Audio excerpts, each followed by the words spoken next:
Kung titignan mo yung pupuntahan, di pa parang malayo. Pero pag lilingunin mo yung pinanggagalingan, malayo ka na. Hindi mo malalaman kung hindi ka susubok. Ang buhay ay isang malaking sugal.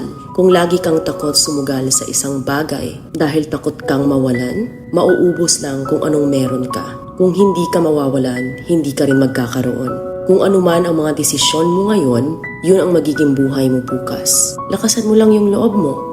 Dahil ang mundong to, aapakan lang ang mga mahihina. Ibangon mo palagi ang sarili mo. Balang araw, magugulat ka na lang na ang layo na pala ng narating mo. Kahit mabagal ang progress, basta may usad at kumikilos ka, okay na yan. Wala tayong magagawa. Ganyan talaga ang proseso ng buhay. Lahat tayo nakakaranas ng hirap.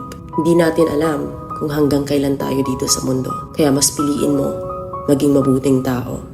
Ang pinakayaman na maituturing natin sa sarili ay ang ating mga pangarap. Kapag handa kang abutin yung mga pangarap mo, hinding-hindi ka maghihirap.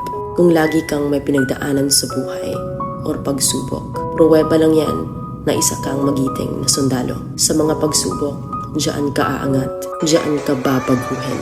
Yung tatag mo kung paano ka mag-ayos ng problema. Hindi ka magtatagal sa mundo. Lubos-lubusin mo na. Gawin mo yung mga bagay na handang iangat ang sarili mo. Huwag mo isipin yung mga sinasabi ng iba at huwag na huwag kang panghihinaan ng loob.